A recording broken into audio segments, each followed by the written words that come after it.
አንድ ቢዝነስ ብድር መውሰድ ያለበት ገንዘብ ሲያስፈልገው አይደለም። እስቲ let's talk about it። ብዙ ቢዝነሶች ስፔሻሊ ደግሞ ስሞል ቢዝነሶች አንድ የሚሸወዱት ነገር ምንድነው? ባንክ ሄደው ገንዘብ ለመበደር የሚሞክሩት ልክ ገንዘብ ሲያስፈልጋቸው ነው። የታለ ሪሌሽንሺፕ? ብድር ወስደህ መመለስ እንደምትችል መቼ ፕሩቭ አደረክ ነው። ብድር መወሰድ ያለበት ገንዘብ ባላችሁና ገንዘብ በማያስፈልጋችሁ ጊዜ ነው። 10ኛው ወይ 20ኛው ብድራችሁ ነው ሲያስፈልጋችሁ መሆን ያለበት። እስከዛ ድረስ ባንኩን ማለማመድ ነው ያለባችሁ። ብድር ማግኘት ቀላል ይሆን ኦልሬዲ ተበደረው ለሚያውቁት ነው። ስለዚህ በተለይ ስሞል ቢዝነሶች ክሬዲት ሂስትሪ ላይ መሰራት አለበት። ምክንያቱም በተለያዩ ጥናቶች ትንንሽ ቢዝነሶች ምንድነው የምትቸገሩት ሲባል ቁጥር አንድ እንደ ችግር የሚያነሱ ብድር ወይም ፋይናንሲንግ አለማግኘትን ነው። ባንኮችም በጣም ከሚታሙበት ነገር አንዱ ለትንንሽ ቢዝነሶች አያበድሩም የሚለው ነው። ግን ባንኮቹም ምክንያት አላቸው። ትንንሽ ብድር መስጠት በጣም ውድ ነው። ባንኮች እንደምታውቁት ኢቨን ብራንች ሲከፍቱ ራሱ የሚከራዩት ቦታ ውድ ነው። ፎቅ ከሆነ ግራውንድ ላይ ፊት ለፊት ያለ ቦታ መርጠው ነው የሚከራዩት።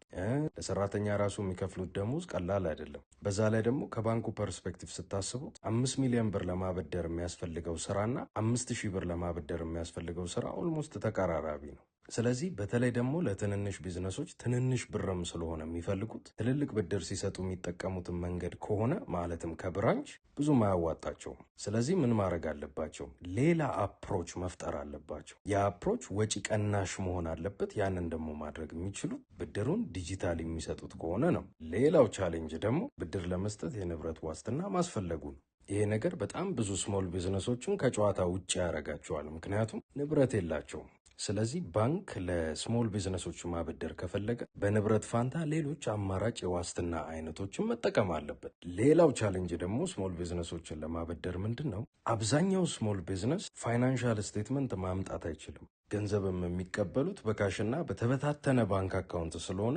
ትራንዛክሽን ሂስትሪውን ለማግኘት በጣም ይከብዳል። እንደምታውቁት ከሆነ ደግሞ ባንክ ንብረት ስላላችሁ ብቻ ገንዘብ አያበድርም። በነገራችን ላይ እንደ ዋስትና ያስያዛችሁትን ንብረት ሸጦ ብድሩን ማስመለስ የመጨረሻው ኦፕሽን ነው። ምክንያቱም ቅሬታ የሚያመጣ ነገር ነው። ስለዚህ ባንክ እዛ ደረጃ ላይ የማይደርስ አይነት ብድር መስጠት ነው የሚፈልገው። ስለዚህ ግዴታ ስለሆነ ንብረት ይይዛል እንጂ እንደ ዋስትና የተያዘውን ንብረት መሸጥ አይፈልግም። ከዛ በላይ ባንኩ የአንድ ቢዝነስን ወጪና ገቢ አይቶ ተበዳሪው ሴፍ እንደሆነ አረጋግጦ ገንዘቡን መስጠት ነው የሚፈልገው። ግን ስሞል ቢዝነሶች ቅድም እንዳልኩት የትራንዛክሽን ሂስትሪያቸው ተሰብስቦ አንድ ቦታ የለም። ፋይናንሻል ስቴትመንት ማምጡ ሲባሉ አብዛኞቻቸው የላቸው። ስለዚህ አንድ ባንክ ስሞል ቢዝነስን ማበደር ከፈለገ ትራንዛክሽን ሂስትሪያቸውን ሰብስቦ የሚያገኝበት አንድ ኢኖቬቲቭ የሆነ መንገድ ያስፈልገዋል። እና አነስተኛ ቢዝነሶችን ለማበደር እስካሁን ያወራንባቸውን ቻሌንጆች ቴክኖሎጂን በመጠቀም ኦቨርካም አድርጓል ብዬ የማስበው ኮኦፐሬቲቭ ባንክ ኦፍ ኦሮሚያ ነው። እሱም ደግሞ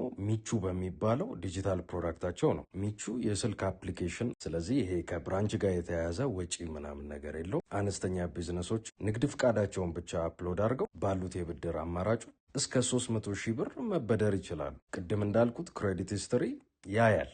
ስለዚህ ቀድሞ የሚፈቅድላችሁ ዝቅተኛ የሆነው የብድር አማውንት ነው። አሁን ለምሳሌ ዋቢ በሚባለው ፕሮዳክቱ 50 ሺህ ብር ብሎ ያስጀምራችሁና ከዛ በኋላ አርቲፊሻል ኢንተለጀንስ አለው የተለያዩ ዳታ ፖይንቶችን ተጠቅሞ እስከ ስንት ብር ድረስ ብትበደሩ መመለስ ትችላላችሁ የሚለውን ካልኩሌት ያደረግና ብድር ይፈቅድላችኋል። እሱ ወስዳችሁ ስትመልሱ ቀጣይ ደግሞ የሚሰጣችሁን ብድር ከፍ እያደረገው ይሄዳል። ግን ሪፔመንት ሂስትሪያችሁ ወይም ደግሞ ብድር ወስዶ መመለስ ስንት ብር መበደር ትችላላችሁ የሚለውን ብቻ አይደለም አፌክት የሚያደርግ ወለዱንም ነው። አሁን ለምሳሌ የሚቹ ዋቢ ስትጀምሩ ወለዱ 7.5% ሆኖ ነው የምትጀምሩት። ግን እየተበደራችሁ እየመለሳችሁ ስትሄዱ ወለዱ ከ7.5% ወደ 6.5% ድረስ ዝቅ ይላል። ኦፍኮርስ ሌላ አክሰስ ፊ የሚለው 2% አለ። እሱን ሲጀምር ቆርጦ ነው የሚሰጣችሁ። ማለትም 100 ሺህ ብር ከተበደራችሁ 2%ቱን 2000 ብር ቆርጦ 98 ሺህ ብር ነው የሚሰጣችሁ። ስትመልሱ ግን ደንበኛ ከሆናችሁ 106500 ብር ነው የምታደርጉት።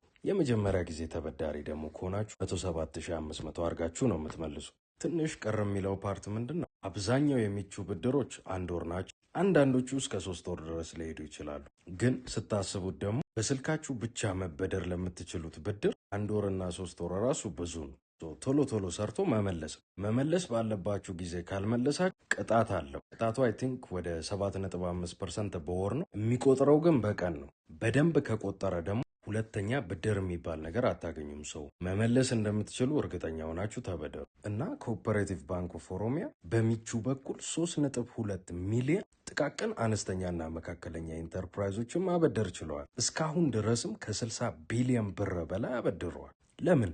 ትንንሽ ቢዝነሶችን ለማበደር ከባድ የሚያደርጉትን ቻሌንጆች ቴክኖሎጂን በመጠቀም ማለፍ ስለቻሉ። ግን ከባንኮቹ ባሻገር ደግሞ በተለይ ስሞል ቢዝነሶች ክሬዲት ሂስትሪያቸውን ቢውልድ ለማድረግ ከአሁኑ ስራ መጀመር አለባቸው ብዬ አስባለሁ። ምክንያቱም በዲጂታል የሚሰጥ ብድር ከጊዜ ወደ ጊዜ አማውንቱ የጨመረ ነው ሄደው። ግን ያንን ጭማሪ አማውንት አክሰስ ማድረግ የሚችሉት ኦልሬዲ ክሬዲት ሂስትሪ ያላቸው ተበዳሪዎች ስለሆኑ፣ አሁን ለምሳሌ ሚቹ አሁን ነው ዋቢ የሚባለው ፕሮዳክቱ እስከ 300 ሺህ ብር የሆነው። ከዚህ በፊት እስከ 100 ሺህ ነበረ።